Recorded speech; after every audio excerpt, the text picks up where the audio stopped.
হরে কৃষ্ণ। চৈত্র মাসের কৃষ্ণ পক্ষে যে একাদশী আসছে, এই একাদশীর নাম হচ্ছে পাপ মোচনী একাদশী। এই একাদশী পড়েছে আসলে ফাল্গুন মাসের 30 তারিখে, ইংরেজি হচ্ছে আপনার 15ই মার্চ 2026। পালন হচ্ছে পরের দিন আপনার সকাল 7:59 মধ্যে পশ্চিমবঙ্গের মধ্যে এবং গৌড়ীয় বৈষ্ণব মধ্যে। এই একাদশীর ব্রতের মাহাত্ম্য কথা যে পড়ে বা শোনে সে সহস্র গোদানের পুণ্য ফল লাভ করে থাকে।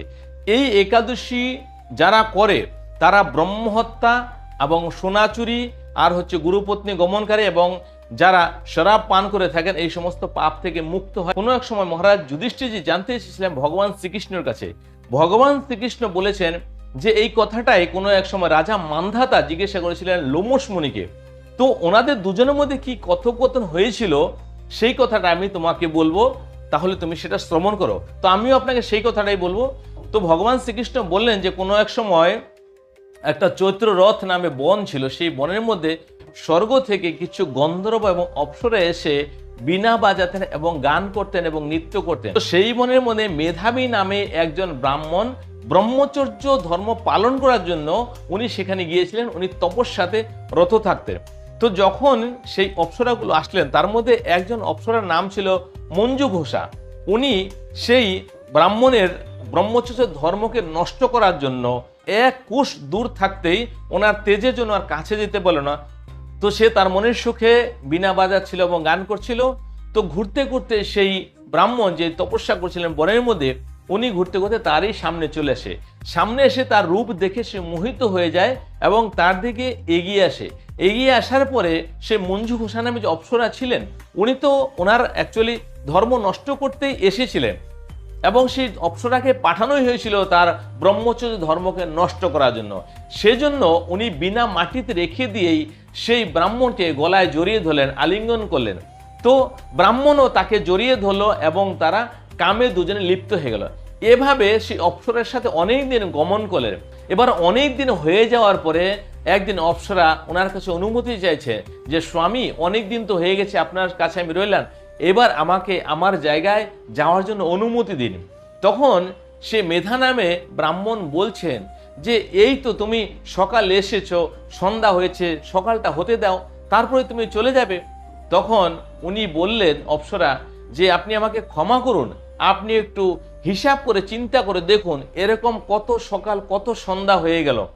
তখন সে ব্রাহ্মণ একটু ধ্যান করলো, ধ্যান করে জানতে পারলো যে তার 57 বছর সময় কেটে গিয়েছে সেই কামনায় লিপ্ত হয়ে। সে বুঝতেই পারলো না এত বছর চলে গেল।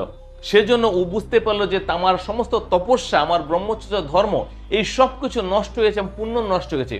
সেই জন্য উনি রেগে গেলেন।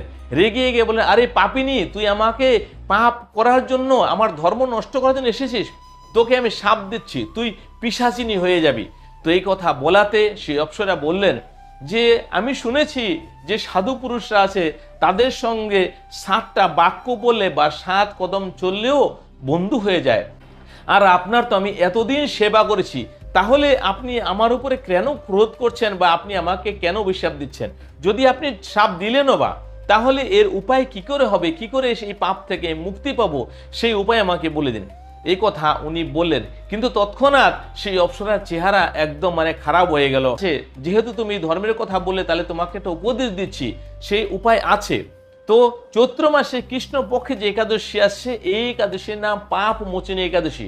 তুমি এই একাদশীর ব্রতটা করো ভক্তি নিষ্ঠার সঙ্গে, তাহলে তুমি এই পাপ থেকে মুক্ত হবে। এই কথা বলে সেই মুনি বাড়ির দিকে চলে গেলেন। বাড়ির দিকে যখন গেলেন, বাড়িতে ওর বাবা দেখে দূর থেকেই চিনে ফেলেছে এবং জেনে গেছে যে তার সবকিছু পুণ্য সে নষ্ট করে বাড়িতে ফেলেছে। এবং তার বাবা বলছে যে তুই কি করলি, কি করে তুই নিজের এত বড় সর্বনাশ করলি, তোর সমস্ত তপস্যা, তোর পুণ্য সবকিছু নষ্ট হয়ে গেছে। তখন তার বাবাকে সমস্ত সত্য কথা খুলে বললেন।